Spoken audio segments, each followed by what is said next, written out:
Assalamualaikum warahmatullahi wabarakatuh. Selamat datang di Ruang Karir, Semangat Berkarir.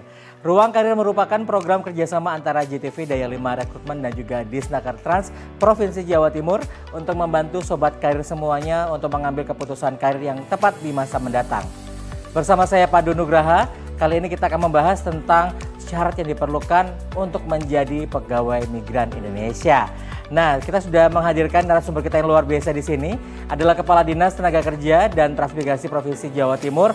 Ada Bapak Sigit Priyanto. Apa kabar Pak Sigit? Baik. Sehat ya Pak? Sehat, luar biasa. Tadi perjalanan jauh ya Pak tadi ya? Iya. Luar biasa. Berapa jam Pak perjalanan tadi Pak? Kebetulan sudah transit di kantor ya. Oh, sudah mampir dulu ya Pak? Iya. Tapi sudah disiapkan ya hari ini untuk berbagi dengan teman-teman di rumah ya Pak? Ya. Baik Pak, kita akan membahas tentang pegawai migran Indonesia ya Pak ya. Nah, kita ada sebuah kasus tuh ya Pak. Ya. Pengalaman yang mungkin agak nggak enak tapi jadi pelajaran bersama. Iya. Boleh kita buka? Iya. Tahun 2022 terjadi kasus penipuan di Bali kepada CPMI yang dilakukan oleh PT Mutiara Abadi Gusmawan atau MAG. Korban dijanjikan untuk diberi pekerjaan di Jepang dan telah menyetorkan sejumlah uang kepada PT MAG. Dan setelah beberapa lama CPMI tidak kunjung diberangkatkan lalu melaporkan kasus ini kepada Polda Bali. Nah, kasus seperti ini mungkin sebenarnya nggak banyak ya Pak ya. Hanya satu di antara yang baik-baik semua yang banyak sebenarnya. Cuma ya kebetulan yang terekspos kejadian seperti ini. Nah, kalau kejadian seperti ini biasanya dari dinas seperti apa Pak? Kalau dari dinas, misalnya di Dinas Tenaga Kerja Provinsi Jawa Timur, kita menghimbau untuk teman-teman yang mau cari bekerja atau mau bekerja ke luar negeri, pastikan PT ini di UPT kami di Dinas Tenaga Kerja Provinsi Jawa Timur ada namanya Unit Pelayanan Teknis untuk pelayanan perlindungan untuk pekerja migran atau tenaga kerja. Nah, ini kita pastikan PT-nya ini kalau resmi baru kita bisa daftar atau memenuhi persyaratan seperti itu. Oke, itu harus datang ke dinas atau kita bisa melihat di website? Bisa lihat di website, tapi detail pun dipastikan. Telepon juga dipastikan? Iya, ya? dipastikan biar aman juga kita. Kalau izinnya itu bisa, ini mati atau enggak ya Pak ya? Izinnya dari si perusahaan untuk mengirim PMI-nya? Izinnya nanti otomatis dikasih penjelasan di UPT kita ini. Oke. Yang ada di Mendel itu dipastikan kalau itu memang masih belum mati perizinannya, nanti diinformasikan ke pencari kerja yang mau bekerja ya, ke Pak, luar ya. negeri. Baik, kalau misalnya kita ya Pak ya, sebagai orang-orang yang pengen berangkat bekerja di luar negeri ya Pak ya, kita pasti akan memikirkan apa sih keuntungan kita kalau kita bekerja ke luar negeri. Kira-kira apa aja Pak manfaatnya kita? Manfaatnya sebenarnya kalau kita betul-betul mau kerja ke luar negeri, setelah ke luar negeri misalnya, bahasanya jelas, percaya diri, menyesuaikan. Begitu kita purna, bisa jadi instruktur, bisa diperlukan dengan perusahaan itu. Misalkan kalau kita habis dari Jepang, magang, atau yang di negara lain, pulang jelas kita membawa rupiah atau membawa ini dolar. Nah itu harapannya bisa untuk modal wirausaha di Republik. Ini manfaatnya seperti itu. Oke, seperti yang di layar ini Pak ya, dari peluang ekonominya yang lebih baik tentunya. Tadi Bapak bilang rupiahnya ke bawah. Kemudian pengalamannya di internasional, bawa koneksi juga, pengetahuan budaya, sama investasi juga tabungan tadi ya Pak ya. Salah satunya seperti itu. Oke, Pak kalau misalnya awal nih Pak, saya sebagai calon pekerja migran Indonesia, apa sih Pak yang harus saya siapkan di diri saya sendiri dan juga mungkin secara pemberkasan apa sih harus saya siapkan? Ya. Ada dua sebenarnya, persyaratan administrasi sama teknis. Terutama yang harus disiapkan kaitannya mental sama kesehatan. Semuanya skill, keahlian, keterampilan, ya bahasanya bagus, tapi kesehatannya mental sama kesehatan jasmani rohani, nah ini jelas persyaratan itu karena di luar negeri nanti akan dicek ulang. Jangan sekali lagi kita pengen berangkat ke luar negeri, pengen diloloskan kesehatannya. Ini yang banyak yang dipulangkan karena tidak sehat. Nah, kalau bahasa yang lainnya bisa kita ikuti. Tapi yang betul disiapkan kaitannya dengan fisik mental. Mentalnya apa? Kadang-kadang ada kesalahan sedikit kita sudah down, sudah tidak mau untuk bangkit, untuk perbaiki diri. Nah ini harus disiapkan mental, fisik, disiplinnya. Nah ini harus dibiasakan karena kita itu melayani majikan. Kalau yang di informal, kalau yang di industri ini kita sarankan sebenarnya harus sesuai keterampilan kita. Bahasanya SOP-nya sudah ada. Biasanya dia dikontrak 2 tahun 3 tahun. Ya. Kalau 2 tahun dia mahir bisa membawa keluarganya. Ini manfaat yang betul-betul bisa dirasakan kalau pekerja kita itu memang betul-betul mengikuti aturan yang ada. Oke, baik. Tadi salah satu yang paling besar adalah fisik ya Pak ya? Iya. Kenapa fisiknya harus ini? Apakah pekerjaan-pekerjaan yang dituju semuanya ini berhubungan dengan fisik Pak? Atau sebenarnya lebih karena mungkin dengan udaranya berbeda, dengan musimnya yang berbeda, jadi fisiknya harus kuat atau seperti apa Pak? Nah, fisik ini kalau kita lemah dan sakit, aktivitas jelas tidak bisa kita laksanakan.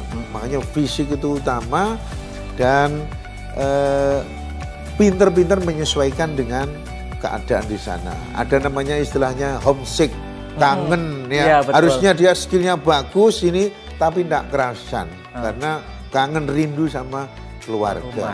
Makanya persiapan untuk berangkat ke luar negeri kita harus berlatih. Makanya di sana ada pelatihannya di asrama. Ini jauh dari keluarga, orang tua itu akan memberikan kekuatan kepada kita, harus latihan mandiri, dipersiapkan mandiri, tidak boleh cengeng, sehingga jauh dari rantau, jauh dari keluarga, tetap kita bisa menyesuaikan diri dan bisa melaksanakan tugas dengan baik. Dengan baik, betul. Nanti kalau misalnya nanti ada yang tadi di asrama itu, apakah ada pelatihan fisik juga Pak? Seperti olahraga gitu juga ada? Iya ada. Memang yang utama di sana. Kita latih fisiknya sebelum ada pembelajaran. Ini idealnya misalkan yang magang di Jepang, itu hampir ya sekian persen fisiknya. Yang utama ya Pak? Iya utama. Baru mentalnya, betul. Kebiasaannya ya. Gitu ya. Wah menarik banget ya teman-teman ya kalau misalnya berbicara tentang persiapan. Karena saya pernah ketemu dengan beberapa CPMI yang mau berangkat ke Jepang nih Pak. Ketemu saya gitu langsung salamnya gitu, langsung ohayo gitu. Dia udah mengikuti budayanya sana juga, dilatihnya luar biasa banget ya. Kita akan berhenti dulu sejenak. Kita akan kembali lagi membahas lebih dalam lagi terkait dengan tema kali ini. Tetap di Ruang Karir, semangat berkarir.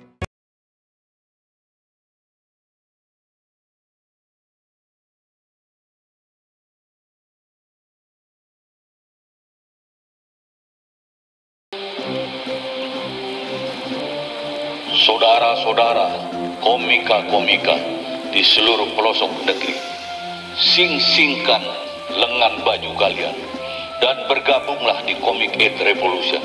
Jadilah bagian baru dari komplotan kami dengan mengikuti audisi di kota-kota berikut ini. Salam revolusi.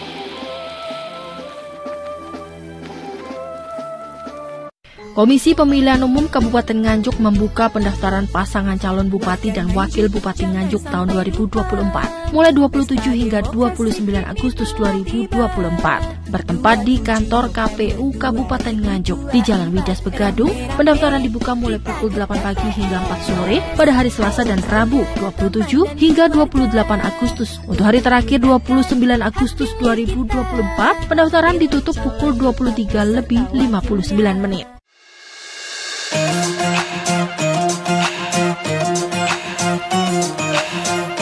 Wow.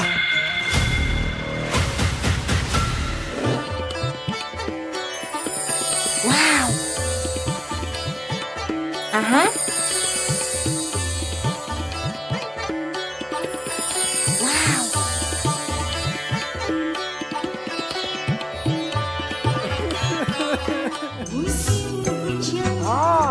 Mantap suaranya. Yahut goyangannya. Stasiun dangdut digoyang tambah yahut.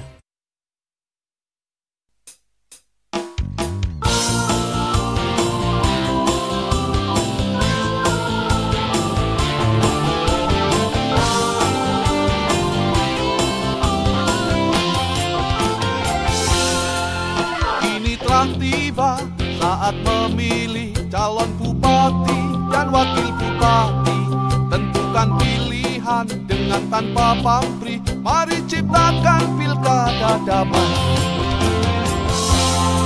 Trenggalek memilih, jadilah pemilih cerdas untuk menentukan calon pemimpin.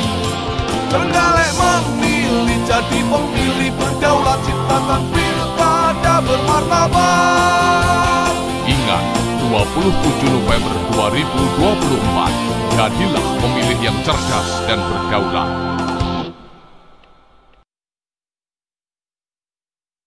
Dari 150 kali gempa tersebut, 2 diantaranya memiliki kekuatan signifikan. Selama ini pabrik rumahan tersebut memproduksi arak jenis Trobas tanpa izin. Untuk keripik singkong dan jagung ini sangat murah meriah. 5 kapal penumpang ini diberangkatkan secara bergiliran sejak pagi hingga petang. Para tersangka memalsukan beras SPHP yang dikemas menjadi beras premium. Dugaan sementara kebakaran dipicu oleh korsleting kelistrikan mobil.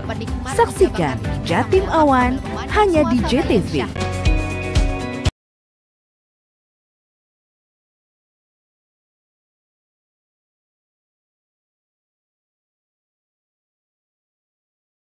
Kembali lagi di Ruang Karir, Semangat Berkarir. Semangat berkarir. Ruang Karir adalah program yang dibuat untuk membantu Sobat Karir mengambil keputusan yang tepat untuk karir di masa mendatang. Ya. Nah Pak, biasanya teman-teman di rumah ini ada yang bingung ya Pak ya, kalau misalnya ada yang berhubungan dengan karir, ingin tanya-tanya. Nah ini biasanya langsung aja untuk WhatsApp di nomor di bawah ini, kirimkan pertanyaan kalian, nanti kita akan coba jawab satu persatu. Oke. Nah kita lanjut sedikit Pak, kalau tadi awal Bapak sudah menyampaikan bahwa perlu untuk datang ke UPT ya, validasi gitu ya, bahwa ya kita mau berangkat dengan perusahaan akan membantu kita keberangkatannya sudah resmi seperti itu. Nah ini mungkin ada beberapa caranya teman-teman ya, validasi lowongan dari CPMI. Nah Pak, sebenarnya selain dari kita harus memperhatikan perusahaannya nih Pak, sebenarnya apa lagi yang harus kita lakukan untuk memastikan bahwa keberangkatan kita itu bakal aman Pak? Makanya sudah saya sampaikan tadi, pertama PT-nya, kemudian dari sana persyaratannya apa saja yang harus kita ikuti untuk yang pelatihan, kemudian juga harusnya idealnya ada MOU Pak. MOU itu antara apa istilahnya orderan yang dari luar negeri. Job order ya Pak? Ya, job order itu. Di sana ada namanya perjanjian antara perusahaan yang ini, yang punya job order itu, ada namanya perjanjian penempatan, ada perjanjian kerja.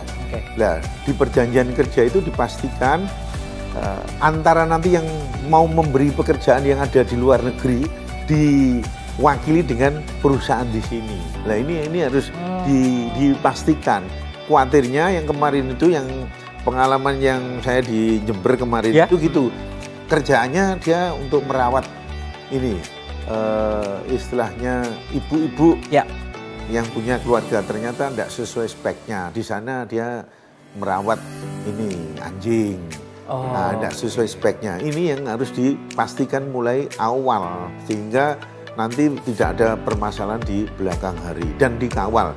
Di sini ada perusahaan yang mau menempatkan, terus kemudian di sana juga yang dari pekerja. Awalnya kan antar perusahaan yang di sana memberi kerja mewakili yang majikan, di sini juga. Nah, yang mau dipertemukan yang pencari kerja yang ada di Indonesia sama majikannya. Nah itu kita sendiri kesulitan untuk supervisi pengawas kita yang ada di Indonesia kerjanya di luar negeri. Nah berarti kalau misalnya ini Pak ya, berarti perusahaan pengirim tenaga kerja nanti itu harus punya perwakilan yang di sana ya? Iya harus. Untuk bisa mungkin yang dikirimkan di sana dijemput dan dibantu untuk proses berikutnya ya Pak? Betul. Ya? Jadi tidak asal ini aja, harus ada di sana. Kalau ada permasalahan nanti ada perwakilannya. Betul. Nah kemarin saya juga pernah membaca Pak, ada kasus salah satu orang yang berangkat ke luar negeri katanya mau bekerja di Jepang, sesampainya di Jepang dia di sana tidak ada yang jemput, jadi dia terlantung-lantung tuh di bandara, pulang juga nggak bisa, menghubungi KBRI juga bingung juga KBRI-nya karena PT-nya nggak ada ternyata, nggak terdata juga, itu jadinya akan jadi masalah juga Ya, di sana untuk ya. mengantisipasi itu makanya harus diperjelas mulai awal. Jadi nomor telepon, PT yang berangkatkan kerjaan apa harus ada kontak dan harus ada perjanjian dan itu dilaporkan ke kita. Jadi ada maksudnya di pemerintah. Iya. Pemerintah itu pegang arsip. Biasanya ada 3 perjanjian, ada perjanjian penempatan, ada perjanjian tadi yang MU awal, Iya, betul. terus yang mau menempatkan, terus ada perjanjian kerja. Itu ada 3 Berkas ya. berkas kita yang pegang. Terus nomornya itu yang terpenting. Jadi nanti yang tanggung jawab mulai dari pra penempatan sampai purna perusahaan yang mengirim itu ya. Ya. Oke. Nah Pak, di sini tuh ada poin bahwa jangan nomor 5 ya, waspadai tawaran yang terlalu bagus untuk jadi kenyataan. Ya. Nah ini maksudnya kadang-kadang kita kan nggak tahu ya Pak, kayak standar Ya. sebenarnya kita itu harus misalnya saya menjadi welder gitu Ya. di sana gitu ya, saya nggak tahu nih standar gajinya harus berapa gitu. Kadang-kadang kita seperti wah ini dapatnya 25 juta gitu, Ya. tapi kita nggak tahu apakah itu sebenarnya beneran gajinya segitu atau enggak. Kita dari mana taunya ya Pak ya? Ya, makanya di perjanjian sudah dituangkan semuanya di sana, Pak. Oke. Di perjanjian dituangkan gajinya berapa, fasilitasnya apa, mulai makannya, semua, semua dituangkan di namanya perjanjian kerja. Jadi kita nggak merasa bingung ya Pak ya? Iya, di situ. Kalau misalnya memang di lowongannya ditawarkan sekian dolar gitu ya, berarti harusnya di perjanjian juga sama ya? Iya, Pak? harus. Ya. Terus kita ada petugas, namanya petugas yang supervisi pembekalan akhir pemberangkatan. Jadi di sana dicek betul, bisa mulai bahasa, mulai ini dituangkan semua di perjanjian, itu baru kita tanda tangan. Ya, Pak. Ya, itu memastikan si CPMI-nya Ya. benar-benar sesuai ya, dari bahasa Sesuai. mampu, skillnya mampu Ya, dan lain betul. sebagainya ya Pak ya. Itu harus di sana ada namanya pembekalan akhir pemberangkatan, kita yang memastikan lah. Ini harus betul-betul lahir batin, jangan asal mampu-mampu di sana enggak bisa kan. Nah ini harus dipastikan di sana. Ya bisa ya Pak ya. Ya. Nah bagaimana dengan sebenarnya anak ini tuh di Indonesia susah nyari kerja nih Pak. Ya. Terus akhirnya dia nyoba deh ada lowongan kerja gitu. Kayaknya saya bisa gitu. Ya. Tapi ternyata pada saat dites gitu ya, kemampuannya biasa-biasa aja, nggak terlalu ahli juga nih Pak. Ya. Baiknya seperti apa nih Pak? Ya. Ini sebenarnya dikembalikan kepada dirinya. Istilahnya minat dan punya kemampuan. Enggak masalah. Nggak masalah ya Pak ya? Ya enggak masalah. Kan tiap PT itu juga harusnya ngikuti tes kelayakan, kemampuan. Enggak asal ada order langsung diberangkatkan. Itu iya, yang enggak betul. setuju kita. Nah, karena untuk memenuhi target, mumpung ada order job, belum siap sudah diberangkatkan. Nah ini yang harus menjadi PR kita bersama. Tetap ikuti SOP yang ada. Bahasanya mateng, keterampilan, harus pentahapan, itu harus dilaksanakan. Oke. Nah, ini yang harus kita jadi PR kita ya. Kalau tadi Bapak menyatakan bahwa kita sebelum diberangkatkan kita akan mendapatkan pendidikan terlebih dahulu ya Pak ya. Biasanya dalam kurun berapa lama Pak kita akan melakukan pendidikan itu? Menyesuaikan kemampuannya Bapak. Oke. Ada memang harus ditempuh berapa jam. Habis itu selesai ada namanya uji kompetensinya. Misalkan bahasa. Menurut si pengujinya lulus juga lulus. Tapi kalau enggak bisa. Nah itu tadi pengen berangkat karena target lulus saja. Nah ini yang harus sama-sama punya kesadaran untuk kualitas itu di situ. Standarnya harus sama semuanya ya Pak di situ ya. Tiap negara lain-lain dan pekerjaannya kan lain-lain Pak. Betul. Jadi bahasa juga beda-beda ya Pak ya. Ada yang dari bahasa Jepang, ada ada bahasa Mandarin gitu ya. Ada bahasa Inggris juga menjadi basic dan itu emang harus punya standarnya semuanya ya Pak ya. Ini contohnya kalau Jepang itu memang ketat dan super ketat. Begitu ke sana ya oke. Aman ya, jarang, Pak, iya. Dan apa? N3 sekarang Pak ya? Terakhir harus N3 ya? Atau N4? Kalau ke Jepang? Untuk tes bahasanya? Ya, tes awal, seleksi awal misalnya di provinsi, nanti terakhir kan di Sipes sana. Oke. Nah, itu ada itu Pak filternya seperti itu. Oke, jadi ada beberapa layer ya Pak ya jadinya ya. Karena memang Kalau kita melihat Jepang itu memang disiplinnya luar biasa ya Pak ya. Jadi aturannya sangat ketat sekali. Baik, kita akan membahas lagi Pak. Sama ada satu pertanyaan juga ini terkait dengan case-case yang mungkin umum ada di sekitar kita. Cuma kita memang perlu tahu mengantisipasinya seperti apa. Jangan kemana-mana, tetap di Ruang Karir, semangat berkarir.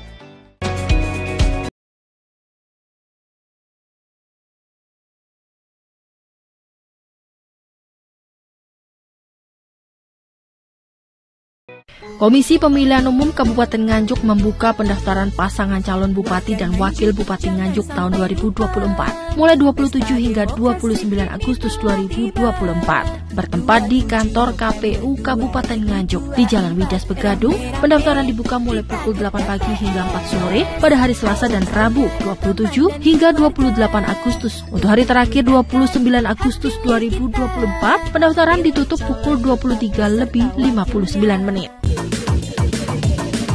Kasih kata-kata dulu buat kalian semua ya. Gak berat Cinderella pun tiba dengan kereta kencana. Saya mau bacain zodiak buat kalian semuanya. Oh, zodiak. Buat zodiak yang Leo. Jadi buat teman-teman semuanya, tontonin terus aku DJ malam hari ini. Tiap hari jam 11 sampai jam 12 buat kalian semuanya yang di rumah. Langsung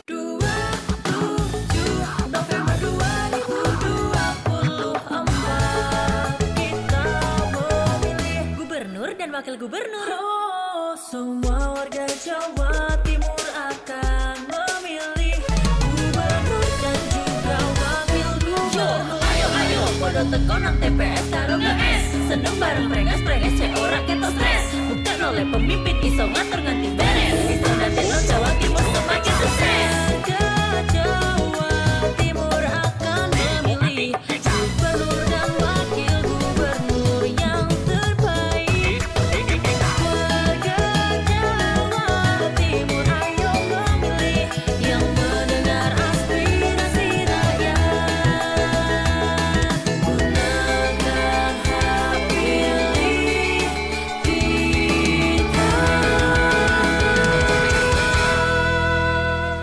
Dino iki pojok kampung nyopo reko maneh karo berita-berita basa Surabayaan sing kasil dikelompokno kru JTV teko pirang-pirang daerah nduk Jawa Timur.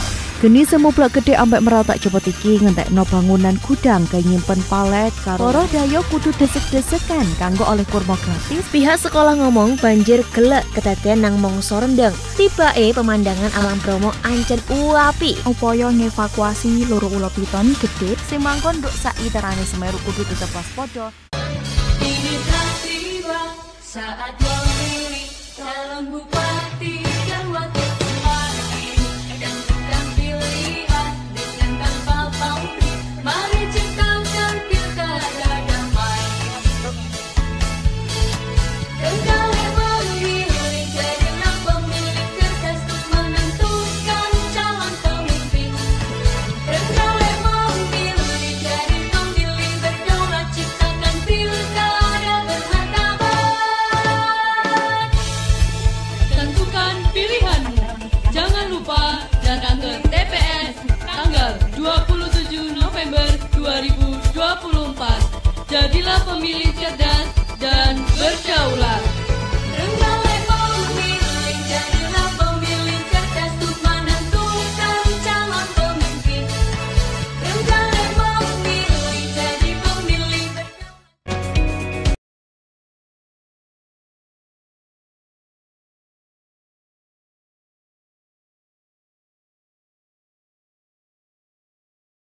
Masih di Ruang Karir, semangat berkarir.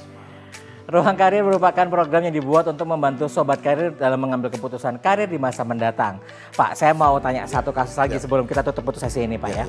Jadi kalau misalnya tadi ada kita harus mengecek PT-nya itu sudah ada atau belum gitu di dinas atau kementerian. Kemudian ada juga kita harus melakukan yang namanya training dulu, persiapan ya selama sekian bulan sesuai dengan kemampuannya, baru akan dites dan kita dikirimkan. Nah kadang-kadang kita mungkin pernah dengar nih Pak ada pengirimannya ilegal.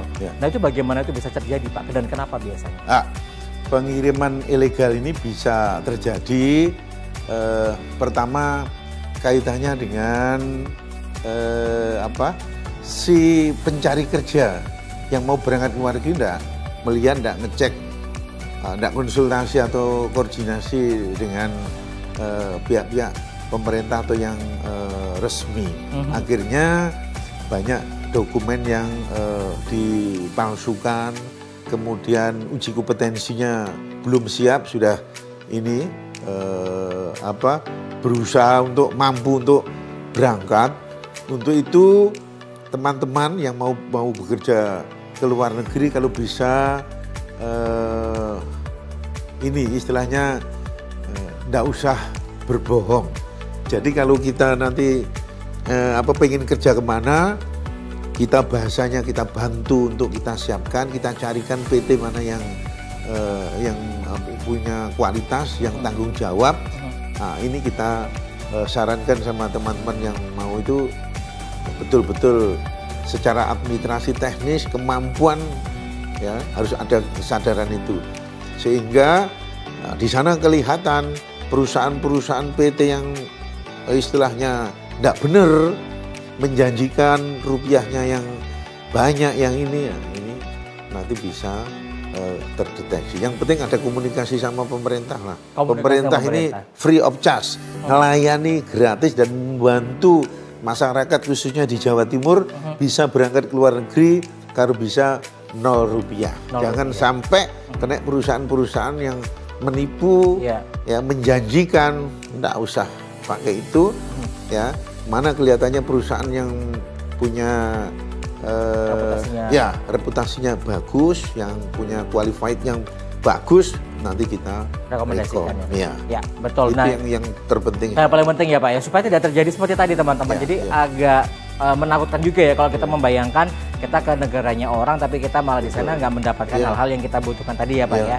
Gitu. Jadi manfaatkan karena pemerintah sudah menyediakan banyak sekali fasilitas untuk komunikasi, terutama untuk informasi terkait dengan P3MI-nya, kemudian terkait dengan apa saja yang harus dipersiapkan dan sebagainya itu ada di pemerintah. Tinggal kita mau mencari tahu atau enggak nih kira-kira untuk hal-hal tersebut gitu. Jadi jangan lupa untuk menghubungi pemerintah.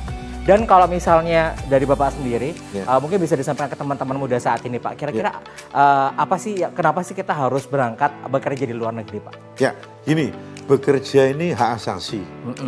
Aturannya sudah mengatur begitu baik. Nah, saya sarankan kalau dia minat dan punya kemampuan berprestasi, silahkan untuk cari pengalaman di luar negeri, baik itu pekerjaan yang formal maupun informal. Kalau bisa karena di dalam negeri juga menyediakan untuk pekerjaan dan melatih, ya silahkan manfaatkan itu. Tapi kalau punya kemampuan yang luar biasa, mumpung masih muda, ada peluang, silahkan untuk bekerja di luar negeri, cari pengalaman yang banyak, sehingga nanti bisa juga untuk pengalaman yang ada di dalam negeri ini. Saya pesen kalau minat dan punya kemampuan dan sesuai dengan prosedur yang ada, silahkan untuk bekerja di luar negeri. Karena bekerja di luar negeri itu sebagai pahlawan devisa negara. Betul. Nah, ini yang terpenting ya. Nah, karena di sana ada namanya pengalaman itu paling berharga, ada namanya experience is the best teacher, luar biasa.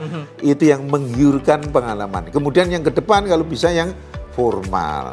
Ini kebetulan kita sudah kerjasama dengan Korea Selatan, Samsung, satu-satunya BLK yang dipercaya di Republik ini. Kita sudah kerjasama dengan Samsung, Korea Selatan, Master Lee, kurikulumnya dari sana, kemudian instrukturnya dari sana, kemudian peralatannya. Jadi instruktur, peralatan, kurikulum dari sana.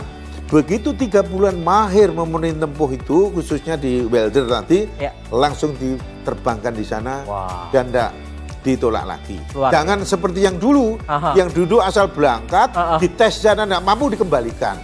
Itu keterampilan. Kemudian tes kesehatan jangan dipalsukan. Begitu berangkat di luar negeri, dicek kesehatan, dikembalikan lagi. Jadi sebelum COVID, itu dulu namanya ada HIV/AIDS. Nah, ini yang jadi masalah, makanya jangan sampai terjadi permasalahan itu, ikuti prosedur yang ada. Saya yakin anak-anak hebat, teman-teman kita yang punya niat untuk bekerja, pasti saya yakin bisa. Yang penting sesuai dengan SOP, standar prosedurnya dilaksanakan. Kalau tidak bisa, kita siap untuk memberikan pendidikannya ya Pak. Ya, menjadikan untuk sukses untuk teman-teman kita, rekan-rekan kita yang mau, adik-adik yang mau berangkat ke luar negeri. Baik, terima kasih banyak Pak Sigit. Ini menarik sekali pembicaraan ini. Kayaknya kita butuh ada berkali-kali episode ya Pak ya, untuk mengingatkan terus nih teman-teman semuanya yang ingin berangkat ke luar negeri. Nah, tapi informasi ini sebenarnya sudah menggambarkan banyak teman-teman untuk menyiapkan persiapan teman-teman untuk bisa menjadi PMI dan bekerja di luar negeri. Jangan lupa update terus informasi di dunia kerja di program Ruang Karir, JTV, Daya 5 Rekrutmen dan juga Disnaker Trans Provinsi Jawa Timur. Follow juga Instagram @perantauglobal untuk mendapatkan tips dan peluang kerja di luar negeri. Saya Pandu Nugraha undur diri, terima kasih. Sampai jumpa.